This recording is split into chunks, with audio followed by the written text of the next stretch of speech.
Hello friends, welcome to Honey JS classes. Daily current affairs with JS points. Hindu Express, Inadu and PIB News 23rd February. So first మనకి MCQ చూస్తే సాగర్ అంకాలన్ అనేది ఓడరేవుల యొక్క పోటీతత్వం పెంచాలని చెప్పేసి ministry of shipping వారు ప్రవేశపెట్టడం జరిగింది. సో ఆన్సర్ ఏంటి అంటే సముద్ర ఓడరేవుల మధ్య కాంపిటేటివ్నెస్ కోసం అని చెప్పేసి అది ఉద్దేశించబడింది. సో ఈరోజు MCQ చూస్తే బ్రహ్మోస్ క్షిపణి సంబంధించిన ప్రశ్న. సో బ్రహ్మోస్ మిసైల్ అనేది హైపర్సోనిక్ క్రూయిజ్ క్షిపణి ఉపరితలం నుంచి గగనతలంకి మాత్రమే ప్రయోగిస్తామని చెప్పేసి MTCRపై సంతకము కారణంగా పరిధి విస్తరించారు అని చెప్పేసి మనకి 3 ఆప్షన్స్ కనిపిస్తున్నాయి. అందులో AC, ABC, C, B అని చెప్పేసి అందులో ఆన్సర్ చేసే ప్రయత్నం చేయండి. ఆన్సర్ చేసేటప్పుడు పూర్తిగా ఆన్సర్ చేయండి. సో ఇది ఏ రకమైన క్షిపణి అని చెప్పేసి, ఎక్కడి నుంచి ఎక్కడికి ప్రయోగం చేస్తామని చెప్పేసి, పరిధి ఫస్ట్ 290 ఉండే, నెక్స్ట్ మనం విస్తరించినాము. సో దానికి కారణం ఏంటని చెప్పేసి, సో ABCలలో ఏది కరెక్ట్ అని చెప్పేసి అది ఆన్సర్ చేయండి. సో మనం మెయిన్స్ క్వశ్చన్ చూస్తే ఇన్ఫ్యాక్ట్ ఈ పన్నుల పంపిణీకి సంబంధించి కేంద్రం రాష్ట్రాల మధ్య సవాళ్ళు ఏంటి, పరిష్కార మార్గాలు ఏంటి అని చెప్పేసి మనం మెయిన్స్ ప్రశ్న ఇవ్వడం జరిగింది. బట్ మనకి ఒకరు కూడా ఆన్సర్ చేయలేదు కాబట్టి దాన్ని మనం కూడా ఇక్కడ ఆన్సర్ చేయము. ఎందుకోసం అంటే ఇన్ఫ్యాక్ట్ కనీసం ఒక్కరన్నా ఆన్సర్ సెండ్ చేస్తే సో మనము ఇన్ఫ్యాక్ట్ అవసరం ఉందని చెప్పేసి భావించి దీన్ని కంటిన్యూ చేయవచ్చు. బట్ MCQ ఆన్సర్ చేస్తున్నారు కానీ మెయిన్స్ ప్రశ్న రాయట్లేదు అంటే సో మేబీ మన గ్రూప్ 1 మెయిన్స్ ప్రిపరేషన్ ఇంకా మీరు స్టార్ట్ చేయట్లేదని చెప్పేసి అనుకుంటున్నా. సో మీరు ఆన్సర్ రాసి సెండ్ చేస్తే నేను రివ్యూ చేయవచ్చు. ఇక్కడ ఇన్ఫ్యాక్ట్ మనం కూడా కొన్ని పాయింట్స్ని ఇక్కడ యాడ్ చేయవచ్చు. రైట్, ప్రశ్న మనకు అదే కంటిన్యూ అవుతుంది ఆన్సర్ రాసేంత వరకు కూడా. కనీసం ఇద్దరైనా రాస్తే మనం ఆన్సర్ చేయవచ్చు. సో మనకి ఈరోజు తెలంగాణ ముఖ్యమంత్రి రేవంత్ రెడ్డి గారు కూడా ఈ సౌత్ స్టేట్స్ యొక్క ఈ ట్యాక్స్ షేర్ మీద ఒక వ్యాఖ్య చేసి ఉన్నాడు. కేంద్రం అనేది వివక్ష చూపెట్టదని చెప్పేసి నిత్యం వార్తల్లో ఉంటుంది కాబట్టి సో ఈ పన్నుల పంపిణీ అనేది మనకు very very important issue economy లోపల. తప్పనిసరి గ్రూప్ 1 మెయిన్స్లో ప్రశ్న వస్తుంది. పన్నుల పంపిణీ విధానంలో సమస్యలు ఏంటి, పరిష్కార మార్గం ఏంటని చెప్పేసి మనము డాటా అనేది ఇక్కడ అవసరం అండి. సో పన్నుల పంపిణీ అన్నప్పుడు డాటా అనేది కంపల్సరీ మెన్షన్ చేయాలి. రైట్, సవాళ్ళు ఏంటి, పరిష్కార మార్గం ఏంటని చెప్పేసి అది ఆన్సర్ చేయండి. సో ఈరోజు చూస్తే మనకు నెంబర్ ఆఫ్ ఆర్టికల్స్ వార్తల్లో ఉన్నాయి. ఫస్ట్ చూస్తే కిరు హైడల్ ప్రాజెక్ట్ అని చెప్పేసి జాగ్రఫీ కిందికి వస్తుంది. Kiru hydel project so very very famous project. In fact ఇది జమ్మూ కాశ్మీర్ లోపల మనము చినాబ్ రివర్ మీద నిర్మిస్తున్నాము. సో మనకి ప్రాజెక్టు వార్తల్లో వచ్చింది అంటే అది ఏ నది మీద అని చెప్పేసి దాని యొక్క ఉపయోగం ఏంటని చెప్పేసి గుర్తుపెట్టుకోవాలి. సో ఇది రన్ ఆఫ్ రివర్ ప్రాజెక్ట్ అండి.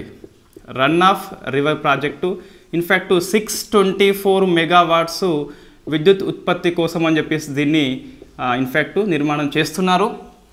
అయితే ఇక్కడ మనకు సో రివర్ పేరు తెలుసు, 624 మెగావాట్స్ అని చెప్పేసి అర్థమైంది. రన్ ఆఫ్ రివర్ అని చెప్పేసి ఒక బేసిక్ వర్డ్. అంటే ఒక డ్యామ్ కాకుండా, ఒక రిజర్వేర్ కాకుండా ఇన్ఫ్యాక్ట్ ప్రవహించే నీటి ఆధారంగా విద్యుత్ తయారు చేస్తే దాన్ని రన్ ఆఫ్ రివర్ అని చెప్పేసి పిలుస్తాం. ఇది ఎందుకు వార్తల్లో వచ్చింది అంటే సో ఫస్ట్ మనకి జమ్మూ కాశ్మీర్లో అని చెప్పేసి గుర్తుపెట్టుకోవాలి నిర్మించేది. ఎందుకు వార్తల్లో వచ్చింది అంటే సో జమ్మూ కాశ్మీర్ యొక్క మాజీ గవర్నర్ సత్యపాల్ మాలిక్ అనే వ్యక్తి ఇన్ఫ్యాక్ట్ ఈ ప్రాజెక్ట్ యొక్క క్లియరెన్స్ కోసం అని చెప్పేసి 300 కోట్లు లంచం తీసుకోవడం జరిగిందని చెప్పేసి CBI దర్యాప్తు చేస్తుంది. సో అందుకోసం అని చెప్పేసి మనకి ప్రాజెక్టు వార్తల్లో వచ్చింది. ఇది మీరు ఆన్సర్ చేయండి. CBI అనేది సో యాంటీ కరప్షన్ మీద ఇన్ఫ్యాక్ట్ అవినీతిపై దర్యాప్తు సమయంలో ఏ చట్టం కిందికి వస్తుంది లేదా ఏ సంస్థ కింద పనిచేస్తుంది అని చెప్పేసి మీరు ఆన్సర్ చేయండి. అంటే CBI అనేది అవినీతి దర్యాప్తు విషయంలో ఏ సంస్థ కింద పనిచేస్తుంది, ఇది మీరు ఆన్సర్ చేయండి. వెరీ వెరీ ఫేమస్ క్వశ్చన్ అది. మనకి ఫ్రీక్వెంట్లీగా CBI విషయంలో MCQ చూస్తే నెంబర్ ఆఫ్ టైమ్స్ మనకి ఈ ప్రశ్న రావడం జరిగింది. CBI అనేది ఏ సంస్థ కింద పనిచేస్తుంది అని చెప్పేసి. నెక్స్ట్ సో స్పేస్లో వెరీ వెరీ ఇంపార్టెంట్ ఆర్టికల్. ఒక ప్రైవేట్ కంపెనీ చంద్రుని యొక్క సాఫ్ట్ ల్యాండింగ్ని పూర్తి చేసింది very first time. So private company అంటే ఫస్ట్ టైం వస్తుంది. సౌత్ పోల్ దగ్గర ల్యాండ్ అయిన 2వ ప్రయత్నము. సో ఫస్ట్ చంద్రయాన్ 3 అని చెప్పేసి మనది ఉన్నది, 2వది ఈ ప్రైవేట్ మిషన్ అని చెప్పేసి ఉన్నది.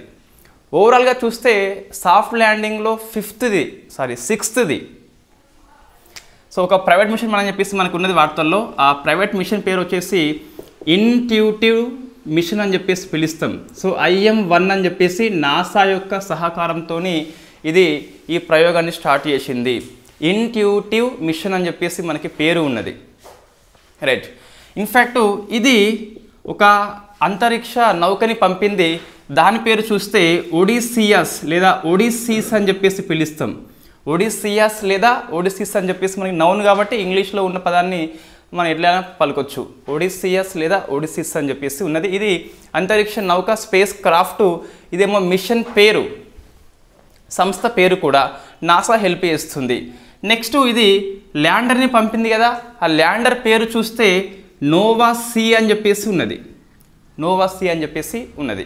నెక్స్ట్ ప్రయోగ ప్రదేశము ఎక్కడి నుంచి ప్రయోగించింది అంటే, సో మనకి ఫ్లోరిడాలోని ఈ పేరు గుర్తుపెట్టుకోవాలి, కేప్ కెన్వెరల్ నుంచి. కేప్ కెన్వెరల్ నుంచి. నెక్స్ట్ రాకెట్ తీసుకుపోతుంది కదా, ఆ రాకెట్ పేరు చూస్తే ఫాల్కన్ 9 అని చెప్పేసి ఉన్నది.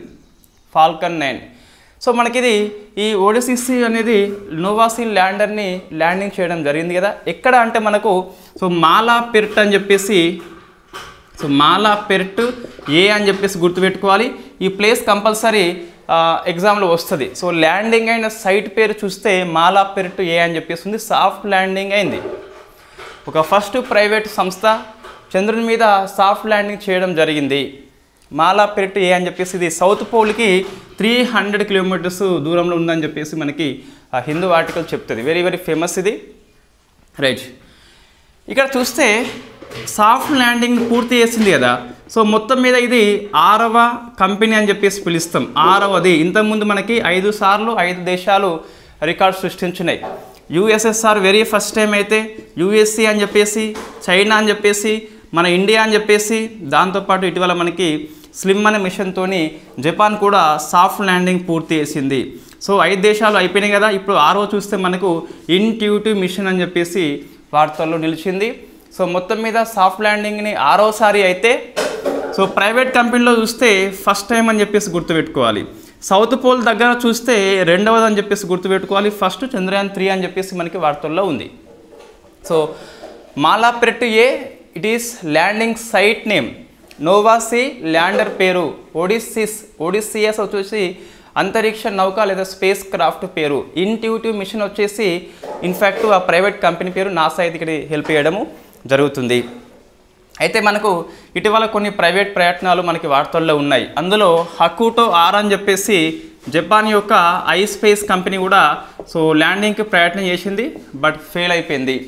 ఇంకోటి పెరిగ్రీన్ అని చెప్పేసి మనకి వార్తల్లో ఉంది. సో పెరిగ్రీన్ వచ్చేసి ఇన్ఫ్యాక్ట్ ఇది ఆస్ట్రోబోటిక్స్ ఇది మనకు ఇన్ఫ్యాక్ట్ అమెరికా కంపెనీ. ఇది కూడా ఫెయిల్ కావడం జరిగింది. మోస్ట్ రీసెంట్ మొన్ననే కాబట్టి మనకి ఇది గుర్తుపెట్టుకోవాలి. సో పెరిగ్రీన్ ల్యాండర్ అయితే ఆస్ట్రోబోటిక్స్ ప్రయత్నం చేసింది, కంప్లీట్గా ఫెయిల్ అయిపోయింది. అయితే మనకు IM వచ్చేసి USA యొక్క మిషన్ కాబట్టి 1972లో అపోలో 17 ద్వారా సో అమెరికా చివరిసారి ల్యాండ్ అయింది. 52 ఇయర్స్ అనంతరం మరొకసారి ల్యాండ్ అయింది కాబట్టి సో చివరిసారి అని చెప్పేసి అపోలో 17 నౌక పేరు మనం గుర్తుపెట్టుకోవాలి. 72 అని చెప్పేసి ఇయర్ గుర్తుపెట్టుకోవాలి. సో 50 ఇయర్స్ అనంతరము 52 అనుకోండి మొత్తం మీద. సో ఇండియా నుంచి అమెరికా నుంచి ఫస్ట్ది కాబట్టి కొంచెం ఇది వెరీ వెరీ ఇంపార్టెంట్ అని చెప్పేసి చెప్పొచ్చు. ఇన్ఫ్యాక్ట్ మనకు ప్రశ్న వస్తే ఈ మాలాపెర్ట్ వస్తుంది, లేదా నోవాసి వస్తుంది, ఓడిసిస్ వస్తుంది, IM-1 అని చెప్పేసి వస్తుంది. ఈ పెరిగ్రీన్, హకుటో R ఫెయిల్ అయినాయి, బట్ ఆ ప్రయత్నాలు మనము గుర్తుపెట్టుకోవాలి, కరెంట్ అఫైర్స్లో ఉన్నాయి కాబట్టి. ఇది space current affairs very very famous. So in fact మనకి ఫస్ట్ది ఓడిసిస్ అని చెప్పేసి ఇది ఇంపార్టెంట్ ఆర్టికల్ ఈరోజు. నెక్స్ట్ డిఫెన్స్లో చూస్తే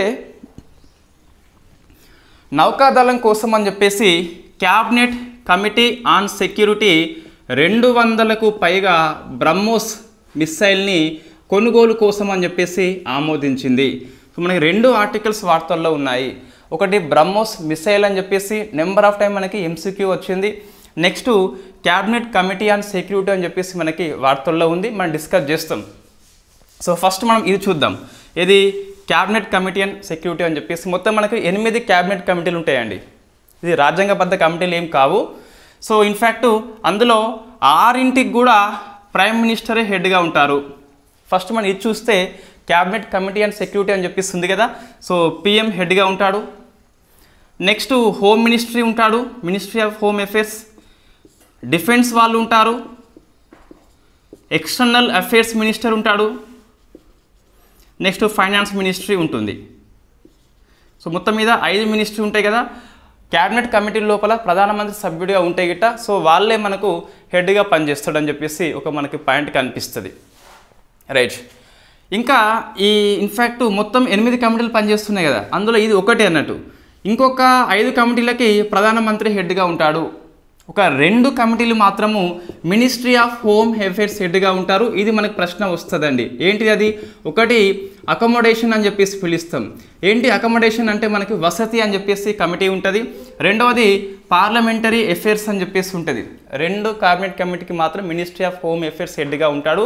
మిగతా 6కి మాత్రము మన ప్రైమ్ మినిస్టర్ ఆఫ్ ఇండియా హెడ్గా ఉంటాడు. మనకి 6 ఏముంటాయి అంటే సో సెక్యూరిటీ అని చెప్పేసి ఉంటుంది. ఇంకోటి cabinet committee on economy affairs అని చెప్పేసి ఉంటుంది. క్యాబినెట్ కమిటీ ఆన్ అపాయింట్మెంట్స్ అని చెప్పేసి ఉంటుంది. క్యాబినెట్ కమిటీ ఆన్ ఎంప్లాయ్మెంట్ అని చెప్పేసి ఉంటుంది. Cabinet committee on income and investment అని చెప్పేసి ఉంటుంది. సో 1 2 3 4 5 కదా. సో ఇంకొకటి చూస్తే cabinet committee on political affairs అని చెప్పేసి ఉంటుంది. Economy affairs, political affairs, appointments, employment and income and investment అని చెప్పేసి మొత్తం 6 కమిటీలకి ప్రధానమంత్రి గారే హెడ్గా ఉంటారు. మెంబర్గా ఉన్న కమిటీలలో అతనే హెడ్గా ఉంటాడు. మినిస్ట్రీ ఆఫ్ హోమ్ అఫేర్స్ మాత్రము అకామిడేషన్కి తర్వాత పార్లమెంటరీ అఫేర్స్కి హెడ్గా పనిచేస్తాడు. ఇది మనకి పాలిటీ కిందకి వస్తుంది కానీ ఇక్కడ డిస్కస్ చేస్తున్నాము. సో వెరీ ఇంపార్టెంట్ క్వశ్చన్ అండి. ఇటువంటి మనకు జనరల్గా పుస్తకాల్లో ఉంటే మనం ఎక్కువ ఫోకస్ చేయము. సో పార్లమెంటరీ కమిటీలు మనం ఫోకస్ చేస్తాం కానీ క్యాబినెట్ కమిటీస్ ఫోకస్ చేయం. కాబట్టి ఒకసారి చూసుకోండి, ప్రశ్న వస్తే రావచ్చు. ఈ cabinet committee and economy affairs అని చెప్పేసి నెంబర్ ఆఫ్ టైం వచ్చింది మనకి ప్రశ్న అనేది. ఇప్పుడు బ్రహ్మోస్ చూస్తే మనకు నెంబర్ ఆఫ్ టైమ్స్ ఇది రిపీట్ అవుతుంది. ఇన్ఫ్యాక్ట్ ఇది భారతదేశంలో ఉన్న బ్రహ్మపుత్ర, దాంతోపాటు రష్యాలో ఉన్న మాస్కేవా లేదా మాస్కోవా రివర్స్ యొక్క కలయిక పేరే బ్రహ్మపుత్ర అని చెప్పేసి పిలుస్తాం. సో ఇందులో డిఆర్డిఓను రష్యా యొక్క కంపెనీ ఎన్ఓఎం అని చెప్పేసి పిలుస్తాం. 2 కంపెనీల యొక్క జాయింట్ వెంచరే బ్రహ్మోస్ ఏరోస్పేస్ లిమిటెడ్ అని చెప్పేసి ఢిల్లీ హెడ్ క్వార్టర్లో పనిచేస్తుంది. ఇటీవల మనకు బ్రహ్మోస్ ఏరోస్పేస్ యొక్క జాయింట్ వెంచర్ని లక్నోలో కూడా ఏర్పాటు చేసుకోవడం జరిగింది. ఇది 2022 కరెంట్ అఫైర్స్ అయినప్పటికీ జిఎస్లో అధ్యయనం చేయాలి.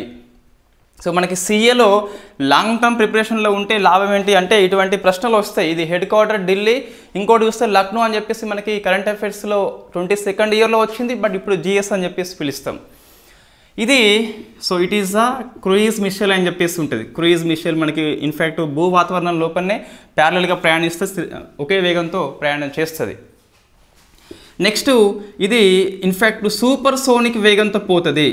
సూపర్ సోనిక్ వేగంతో అంటే ఇన్ఫ్యాక్ట్ 2.8 మ్యాక్. ధ్వనివేగం కంటే ఎక్కువ వేగంతో పోదని సూపర్ సోనిక్ అని చెప్పేసి పిలుస్తాం. ధ్వనివేగం కంటే 5 times ఎక్కువ ఉంటే దీన్ని మ్యాక్ 5 అని చెప్పేసి పిలుస్తాం. దీన్ని హైపర్ సోనిక్ అని చెప్పేసి పిలుస్తాం. హైపర్ సోనిక్ మీన్స్ మనకి ధ్వనివేగం కంటే 5 times ఎక్కువ ఉండాలి. 2.8 ఉంది కాబట్టి దీన్ని సూపర్ సోనిక్ అని చెప్పేసి పిలుస్తాం. దీన్ని మనము మల్టీ ప్లాట్ఫామ్ నుంచి లాంచ్ చేయవచ్చు. అంటే సర్ఫేస్ నుంచి చేయవచ్చు, A to సర్ఫేస్ చేయవచ్చు, C to C చేయవచ్చు, ఇన్ఫ్యాక్ట్ అండర్ సీ కూడా మనం చేయవచ్చు అండి. సో మల్టీ ప్లాట్ఫామ్ అని చెప్పేసి పిలుస్తాం. నెవీ కోసం అని చెప్పేసి C to C మనం దీన్ని ఇటీవల లాంచ్ చేయడం జరిగింది. రైట్. పరిధి ఎంత మనకు అంటే ఇనిషియల్లీ చూస్తే 290 km ఉండే, బట్ దీన్ని ఇటీవల మనం ఎక్స్టెండ్ చేసుకున్నాము. ఇప్పుడు మనం ఇన్ఫ్యాక్ట్ కొనుగోలు చేసేది కూడా ఎక్స్టెండ్ అని చెప్పేసి పిలుస్తాం. సో పరిధి విస్తరణ చేసినాము. ఇన్ఫ్యాక్ట్ 450 ఉన్నది, 600 ఉన్నది, అయితే మనం ఇటీవల 800 కూడా ట్రై చేస్తున్నాము. ఎప్పుడు పరిధి విస్తరణ చేసినాం అంటే ఇండియా అనేది సో మిసైల్ టెక్నాలజీ కంట్రోల్ రిజిమి అని చెప్పేసి ఉంటుంది. సో ఇది ఒక అనాధికారిక కూటమి. ఇందులో కనుక సభ్యత్వం తీసుకుంటే 300 km కంటే ఎక్కువ పరిధి ఉన్న వాటిని కూడా మనము ఇన్ఫ్యాక్ట్ అభివృద్ధి చేసుకోవచ్చు. సో ఇందులో చైనా అనేది సంతకం పెట్టలేదు, ఇండియా సంతకం పెట్టింది 2016 లోపల. ఇది మనకు ఇయర్ అయితే వస్తుంది కంపల్సరీ, ఎందుకు మనకి తెలుగు అకాడమీ పుస్తకాలు ఉంది కాబట్టి. సో ఎంటీసీఆర్ సైన్ చేసింది కాబట్టి ఇండియా, సో మనం అప్పటి నుంచి దీని యొక్క పరిధి విస్తరణ చేసుకున్నాము. అయితే ఇది వాస్తవంగా మనకి ఎంటీసీఆర్ మీద సైన్ చేయడం తప్పనిసరి కాదు, ఎందుకంటే ఇది అనాధికారిక కూటమి. కానీ సైన్ చేయకుండా పరిధి ఎక్స్టెండ్ చేసుకుంటే మిగతా కంట్రీస్ సో ఎకనామిక్ శాంక్షన్స్ కానీ ఇతరమైన పరిమితులు కానీ విధిస్తారు, ఆంక్షలు విధిస్తారు. కాబట్టి సైన్ చేయడం తప్పనిసరి అని చెప్పేసి చెప్పొచ్చు. సైన్ చేయకపోయినా పరిధి పెంచుకోవచ్చు. It is unofficial group. ఇది G7 కంట్రీస్ ఏర్పాటు చేసినాయి. అయితే ఎందుకోసం అని సైన్ చేయాలి తప్పనిసరి అంటే, సైన్ చేయకుండా నువ్వు పరిధి విస్తరణ చేస్తే రష్యా మీద ఎట్లయితే శాంక్షన్స్ విధించినాయో ఈ ఇండస్ట్రియల్ డెవలప్మెంట్ కంట్రీస్ ఇన్ఫ్యాక్ట్ మనం కూడా విధిస్తాయని చెప్పేసి సైన్ చేయడము జరిగింది. సో ఇది ఇంకా సైన్ చేస్తాం లాభం ఏంటి అంటే ఆ దేశాల మధ్య సాంకేతిక బదిలీ కూడా జరగవచ్చు. ఇది మనకు బ్రహ్మోస్ మిసైల్ వార్తల్లో ఉంది, క్యాబినెట్ కమిటీస్ అని చెప్పేసి వార్తల్లో ఉంది. ఇటీవల మనకు ఫిలిప్పీన్స్ అనేది కొనుగోలు చేసుకోవడం జరిగింది, మనకు డిస్కస్ చేయడం జరిగింది ఇంతకుముందే. సో ఇన్ఫ్యాక్ట్ ఈ మిసైల్ వచ్చేసి రాకెట్ అనేది 2 స్టేజ్ల్లో పనిచేస్తుంది. సో ఇన్ఫ్యాక్ట్ ఫస్ట్ చూస్తే మనకు గణేంద్రం అని చెప్పేసి పిలుస్తాం, సాలిడ్. రెండవది లిక్విడ్ ఇంజన్, దీని పేరు రామ్ జెట్ అని చెప్పేసి పిలుస్తాం. ఈ ప్రశ్న మనకి ఇంతకుముందు వచ్చిందండి. సో రామ్ జెట్ అని చెప్పేసి ఇంజన్ పేరు అది. సో నెక్స్ట్ వస్తుంది సైన్స్ అండ్ టెక్నాలజీ అదర్స్ లోపల గెమ్మా అని చెప్పేసి వార్తల్లో ఉంది. సో గెమ్మా అని చెప్పేసి మనకి వార్తల్లో ఉంది. ఈ స్పేస్లో ఒకటి ఇన్ఫ్యాక్ట్ ఏది ఒడిస్సీ అని చెప్పేసి ఇంపార్టెంట్ ఇది. సో రెండవది cabinet committee on security plus BrahMos అని చెప్పేసి ఇంపార్టెంట్. సో మూడవది మనకి గెమ్మా అని చెప్పేసి ఉన్నది, ఇది కూడా వెరీ వెరీ ఫేమస్. సో గెమ్మా ఏంటి మనకంటే ఇది గూగుల్ సంస్థ యొక్క open source, so open source AI platform అండి. దేనిది? గూగుల్ సంస్థది. సో మన గూగుల్ సంస్థకి ఆల్రెడీ జెమినీ అని చెప్పేసి ఉన్నది. జెమినీ ఒక AI large language model.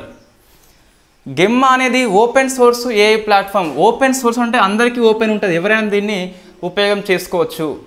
So అది గెమ్మా అని చెప్పేసి మనకి వార్తల్లో ఉంది. ఇటీవల ఓపెన్ ఏఐ అని చెప్పేసి సోరా అని చెప్పేసి తీసుకొచ్చింది.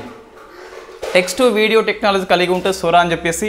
అట్లా మనకి కొన్ని ఇవి వార్తల్లో వచ్చినప్పుడు వీటిని కంపల్సరీ గుర్తుపెట్టుకోవాలి. ఎగ్జామినర్ ఎక్కువ ఫోకస్ చేస్తున్నాడు ఏఐ టూల్స్ మీద. కాబట్టి సో గూగుల్ యొక్క గెమ్మా అనేది it's the first open source AI platform. ఎవరైనా దీన్ని ఉపయోగం చేసుకొని ఇంకా మిగతా వాటిని డెవలప్మెంట్ చేసుకోవచ్చు. ఓపెన్ సోర్స్ అంటే అందరికీ అందుబాటులో ఉంటుంది.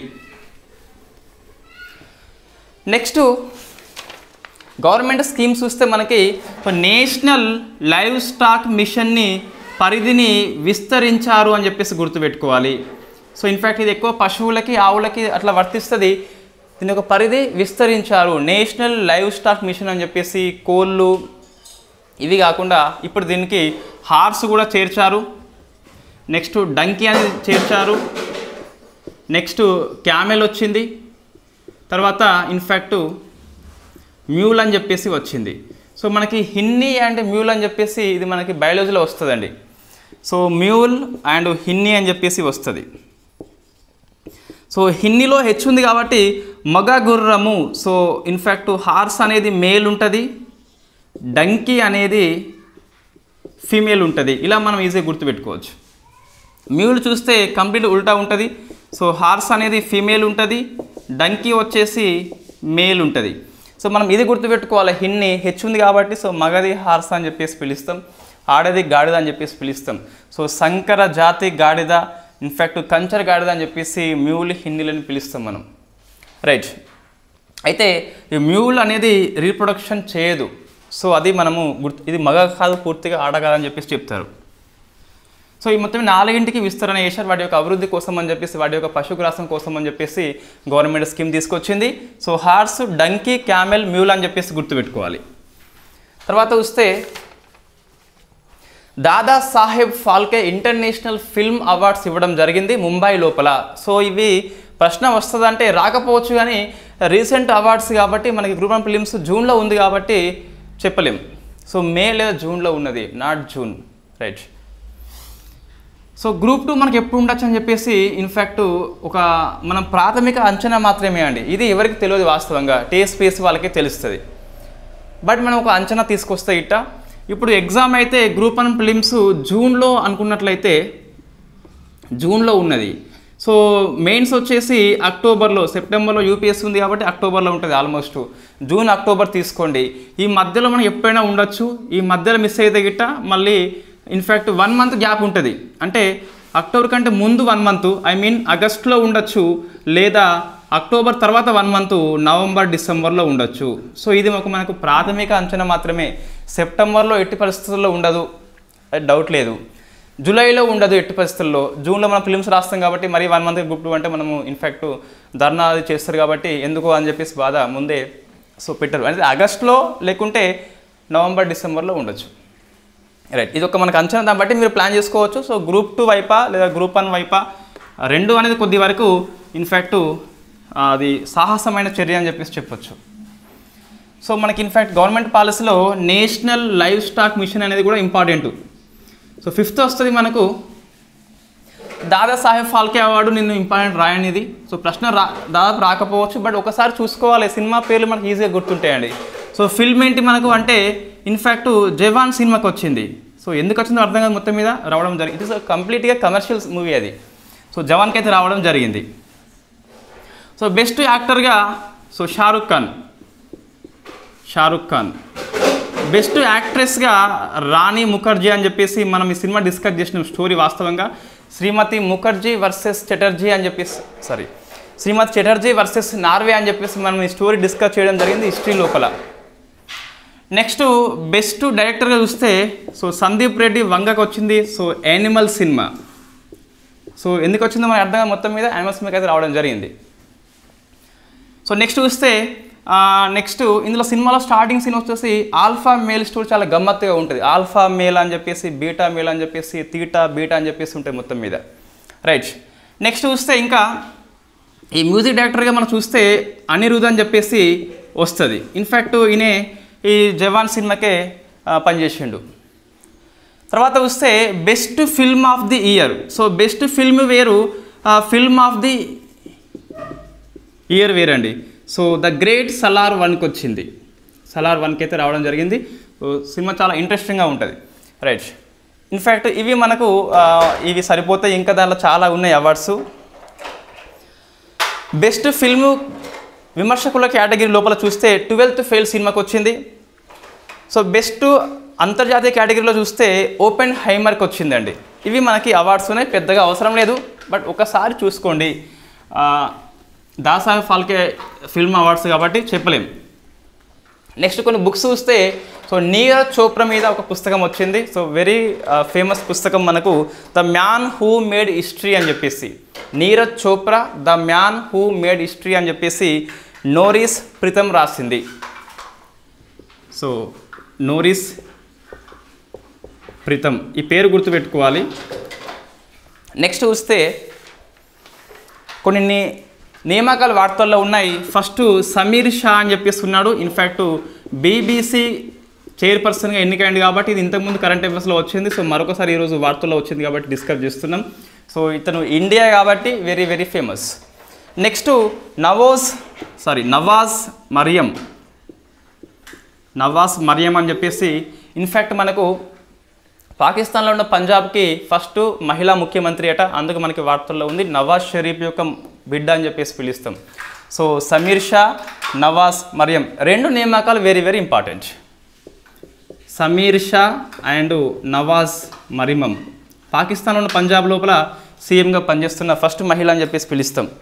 నెక్స్ట్ మనోహర్ జోషి మాజీ లోక్సభ స్పీకర్ అన్ఫార్చునేట్లీ మరణించాడు కాబట్టి వార్తల్లో ఉన్నాడు. సో లోక్సభ స్పీకర్గా పనిచేసిండు 2002 నుంచి 4 వరకు.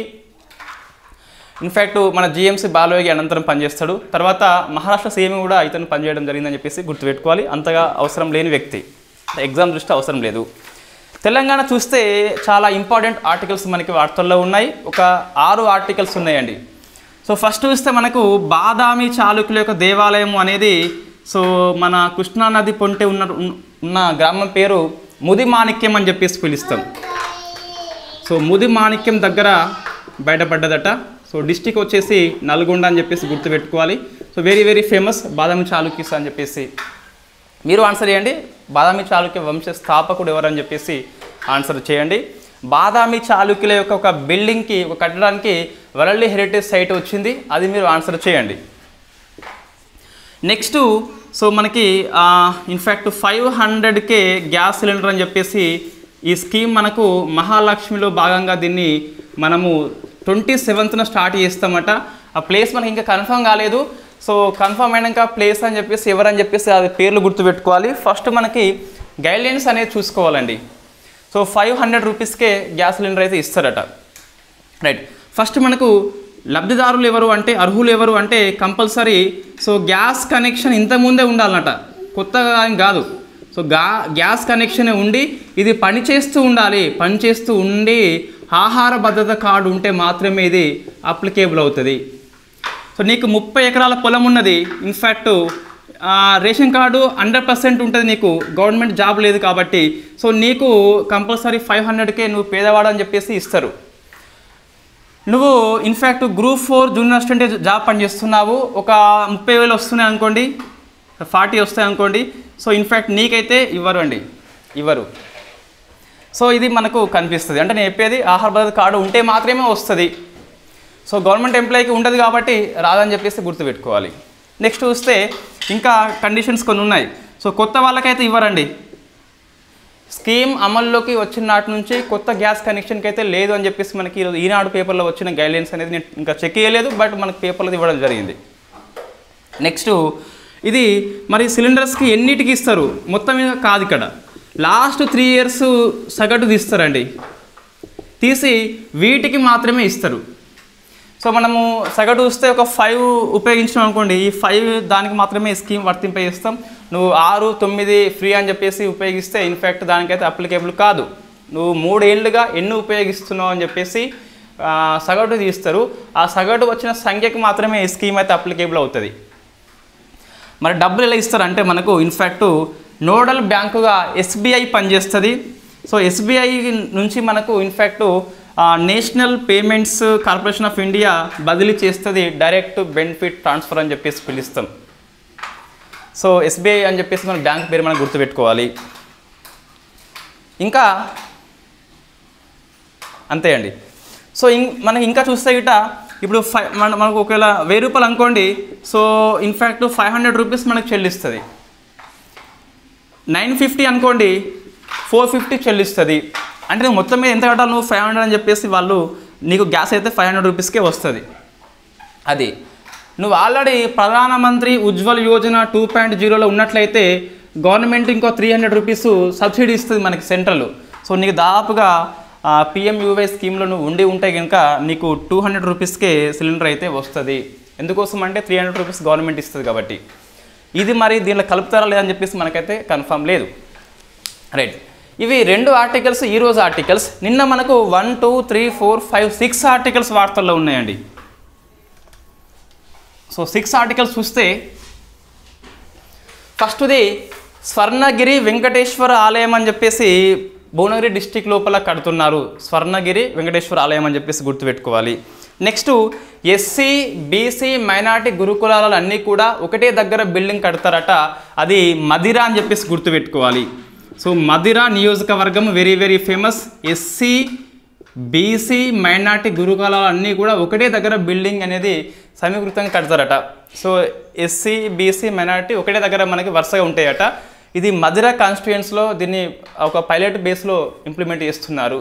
అందులో మనకి సో బాయ్స్ చూస్తేనేమో చింతకాని మండలం దగ్గర చింతకాని అని చెప్పేసి, గర్ల్స్ చూస్తే మనకు ఎర్రుపాలెం దగ్గర కడుతున్నారట. మదిరలో ఉన్న కాన్స్టిట్యుయెన్స్ లోపల బాయ్స్ చూస్తే చింతకాని మండలం అని చెప్పేసి ఉన్నది, గర్ల్స్ చూస్తే ఎర్రపాలు అని చెప్పేసి ఉన్నది. సో కంపల్సరీ ఇవి 2 పేర్లు మనం గుర్తుపెట్టుకోవాలి. ఒకటే ప్రశ్న బాయ్స్ అని చెప్పేసి ఇస్తేయవచ్చు. తర్వాత ఆత్మ గౌరవ ప్రతీక అని చెప్పేసి ఒక సంకలనాన్ని, ఆత్మ గౌరవ ప్రతీక. సో 535 మంది రచయితల సంకలనం ఇది. నేను రాసింది ఎవరంటే బండి ఉష అండి. సో బండి ఉష. ఇన్ఫ్యాక్ట్ మేడారం జాతర మనకి వార్తల్లో ఉంది కాబట్టి సో జాతర మీద కవితలు అని చెప్పేసి పద్యాలు అని చెప్పేసి పిలుస్తాం. 535 కవుల యొక్క సంకలనం అని చెప్పేసి పిలుస్తాం. ఆత్మగౌరవ ప్రతీక అనేది జాతర మీద ఉన్న పద్యాల కవితల సంకలనం అని చెప్పేసి. నెక్స్ట్ బ్లాక్ బెర్రీ వార్తల్లో ఉంది. సో బ్లాక్ బెర్రీ యొక్క సెంటర్ ఆఫ్ ఎక్సలెన్స్ సెంటర్ అనేది కెనడాలో ఉన్నది. కెనడా బయట చూస్తే మళ్ళీ హైదరాబాద్లో ఉంది కాబట్టి సో బ్లాక్ బెర్రీ యొక్క సెంటర్ ఆఫ్ ఎక్సలెన్స్ యొక్క సెంటర్ అనేది మన హైదరాబాద్లో ఓపెన్ చేయడం జరిగిందని చెప్పేసి గుర్తుపెట్టుకోవాలి. నెక్స్ట్ మనకు మైత్రేయి అని చెప్పేసి వార్తల్లో ఉంది. సో మైత్రేయి అనేది పూర్తిగా మహిళలే కండక్ట్ చేస్తున్న ఫైనాన్స్ డిపార్ట్మెంట్ అని చెప్పేసి పిలుస్తాం. సో దీన్ని ఎవరు ఏర్పాటు చేస్తున్నారంటే మనకు పిరమల్ ఎంటర్ప్రైజెస్ అని చెప్పేసి ఉన్నది. సో మైత్రేయి అనేది పూర్తిగా మహిళలే కండక్ట్ చేస్తున్న ఫైనాన్స్ శాఖ ఇది. దీన్ని పిరమల్ వాళ్ళు ఇన్ఫ్యాక్ట్ ఇంప్లిమెంట్ చేస్తున్నారు. నెక్స్ట్ అపాక్ట్ లిమిటెడ్ అని చెప్పేసి వార్తల్లో ఉంది. అపాక్ట్ లిమిటెడ్ ఇది దక్షిణ కొరియా కంపెనీ. సో తెలంగాణ లోపల శంషాబాద్ దగ్గరలో ఉన్న ఎలక్ట్రానిక్ సెంటర్ లోపల ఇన్ఫ్యాక్ట్ ఈ సెమీ కండక్టర్స్ అసెంబ్లీ యూనిట్ని ఓపెన్ చేస్తున్నారు. సౌత్ కొరియా కంపెనీ అని చెప్పేసి అపాక్ట్ అని చెప్పేసి గుర్తుపెట్టుకోవాలి. శంషాబాద్ దగ్గర మనకు ఈ సెమీ కండక్టర్ యొక్క అసెంబ్లింగ్ యూనిట్ని ఓపెన్ చేస్తున్నారు. ఇవన్నీ వెరీ వెరీ ఫేమస్ ఆర్టికల్స్ అండి. తెలంగాణ విషయంలో మనకి చాలా రోజుల తర్వాత ఇన్ని ఆర్టికల్స్ వచ్చినాయి ఒకేసారి. సో ఏమేమి ఉన్నాయి మనకు బాదామి చాళుక్యుల ఆలయాలు అయితే మనకు కృష్ణానది ఒడ్డున కనిపించినాయి. ఈ మహాలక్ష్మి స్కీమ్లో 500 రూపీస్ అని చెప్పేసి గ్యాస్ సిలిండర్ వార్తల్లో ఉన్నది. నెక్స్ట్ మదిరా లోపల చింతకాని బాయ్స్ అని చెప్పేసి ఎర్రుపాలెం గర్ల్స్ అని చెప్పేసి ఒక ఈ BC and SC and minority యొక్క బిల్డింగ్స్ కడుతున్నారు ఒక దగ్గర. ఆత్మగౌరవ ప్రతీక అని చెప్పేసి 535 కవుల యొక్క సంకలనం అని చెప్పేసి బండి ఉష తీసుకొచ్చింది. మైత్రేయి అనేది పూర్తిగా మహిళలు కండక్ట్ చేస్తున్న ఫైనాన్స్ డిపార్ట్మెంట్ శాఖ. దీన్ని పిరమల్ ఎంటర్ప్రైజెస్ వాళ్ళు స్టార్ట్ చేస్తున్నారు. బ్లాక్బెర్రీ యొక్క 2వ సెంటర్ ఆఫ్ ఎక్సలెన్స్ వచ్చేసి హైదరాబాద్ లోపల లాంచ్ చేస్తుంది బ్లాక్బెర్రీ కంపెనీ. నెక్స్ట్ మనకి అపాక్ట్ వచ్చేసి శంషాబాద్ దగ్గర south Korea company semi conductor యొక్క అసెంబ్లింగ్ యూనిట్ని ఓపెన్ చేస్తుంది. ఇది మన తెలంగాణ ఆర్టికల్స్. సో ఇక్కడ ఫస్ట్ చూస్తే మనకు రివిజన్లో ఇవి సరిపోతాయండి. మిగతాన్ని స్కిప్ చేయమని కాదు, కానీ కనీసము ఇవైతే ఫోకస్ చేయాలి ప్రతి ఒక్క అభ్యర్థి. ఫస్ట్ ఏమున్నది ఒడెస్సిస్ అని చెప్పేసి నోవా సీ అని చెప్పేసి first private lander south pole దగ్గర ల్యాండ్ అని చెప్పేసి గుర్తుపెట్టుకోవాలి. మాలాపెట్ ఏ అని చెప్పేసి ఆ ల్యాండింగ్ సైట్ పేరు. Next cabinet committee and security అనేది బ్రహ్మోస్ యొక్క క్షిపణి కొనుగోలు కోసం అని చెప్పేసి ఆమోదించింది. సో బ్రహ్మోస్ మన నెంబర్ ఆఫ్ టైమ్స్ రిపీట్ అవుతుంది, ఒకసారి చూసుకోవాలి. MTCR మీద సైన్ అనంతరం మనము 290 km నుంచి 450 kmకి 600 kmకి పరిధి అనేది ఎక్స్టెండ్ చేయడం జరిగింది. గెమ్మా ఏంటి అంటే గూగుల్ యొక్క ఓపెన్ సోర్స్ AI ప్లాట్ఫామ్ అని చెప్పేసి పిలుస్తాం, అందరికీ అందుబాటులో ఉంటుంది. నేషనల్ లైవ్ స్టాక్ మిషన్లో హార్స్, డంకీ, మ్యూల్, క్యామెల్ అయితే యాడ్ చేయడం జరిగింది.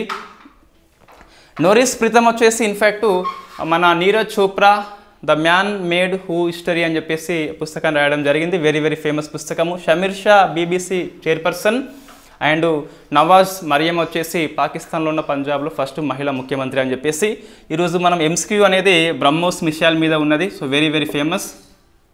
ఇంకోటి మన మెయిన్స్ వచ్చేసి ఈ కేంద్ర రాష్ట్రాల మధ్య పన్ను పంపిణీ వివాదంలో ఉన్న సవాళ్ళు ఏంటి, సంభావ్య పరిష్కార మార్గాలు అని చెప్పేసి మీరు ఆన్సర్ చేయండి. సో అది ఆన్సర్ చేసినాక నేను నెంబర్ 2 క్వశ్చన్ ఇస్తాను కంపల్సరీ. మీరు ఆన్సర్ చేస్తే నేను వాటిని డిస్కస్ చేస్తా. సో అందరికీ ఉపయోగం ఉంటుంది. దాంతోపాటు నేను కొన్ని పాయింట్స్ యాడ్ చేస్తా. సో అట్లా మీకు మాకు అందరికీ ఉపయోగం అయితే ఉంటుంది. కంపల్సరీ ఆన్సర్ని రాసే ప్రయత్నం చేయండి. సో మనకి గ్రూప్ 1 గ్రూప్ ఉన్నది కదా, సో అందులో యాడ్ చేయాలంటే ఫస్ట్ నాకు ఒక 2-3 ఆన్సర్లు మీరు రాసి పంపాల్సి ఉంటుంది. అంతవరకు మీరు ఇండివిజువల్గా పంపండి, తర్వాత గ్రూప్లో ఉన్న వాళ్ళు గ్రూప్లో పంపండి. గ్రూప్లో ఏమైనా నాకు పర్సనల్ ఐడి ఉన్నదిగా టెలిగ్రామ్ గ్రూప్, అందులో చేయండి. సో ఇన్ఫ్యాక్ట్ ఒక 2-3 ఆన్సర్స్ చూసి అందులో యాడ్ చేస్తాను. కనీసం రాసే ప్రయత్నం చేసినా యాడ్ చేస్తాను.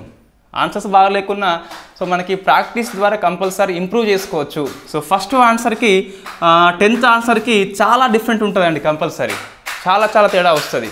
10th-కి 13th ఆన్సర్కి చాలా డిఫరెన్స్ ఉంటుంది. రైట్. ఇన్ఫ్యాక్ట్ గణాంకాలన్నీ దాంట్లో పూర్తిగా కుమ్మరియకండి. గణాంకాలు అవసరం ఉన్న దగ్గర కంపల్సరీ రాయాలి. అయితే మనకు పన్నుల పంపిణీ అన్నప్పుడు కంపల్సరీ గణాంకాలు అవసరం ఉంటుంది. మన సమస్యలు అన్నప్పుడు సో సౌత్ ఇండియా వైపు ఎందుకు తక్కువ వస్తున్నాయి కారణంతో సహా అక్కడ మనం ఎక్స్ప్లెయిన్ చేయాలి. సో దేనికి ఎంత వాట వస్తుంది, ఇక్కడ రూపాయి మనం ఇస్తున్నాం, పన్నులు రూపాయి ఇస్తున్నాము, బట్ రూపాయి రావట్లేదు. నార్త్ ఇండియాలో ఉన్న బీహార్ యూపీకి ఎక్కువ వస్తుంది, కేరళకి తెలంగాణకి ఏపీకి తక్కువ వస్తుంది. కారణం ఏంటని చెప్పేసి ఏ అర్హత ప్రమాణాల ఆధారంగా ఇస్తున్నారని చెప్పేసి మనము పూర్తిగా విమర్శ చేయొద్దు. బ్యాలెన్స్డ్గా ఉండాలి, గణాంకాలతో సహా రాయాలి కంపల్సరీ ఈ ఆన్సర్ని. రైట్. సో మీరు ఇది ఆన్సర్ రాస్తే మరొక అంశం నేను ఇస్తా, వార్తల్లో ఉన్న అంశం నుంచే ఇస్తా, కాబట్టి మీకు ఈజీగా పేపర్లో సమాచారం అయితే దొరుకుతుంది. Thank you very much.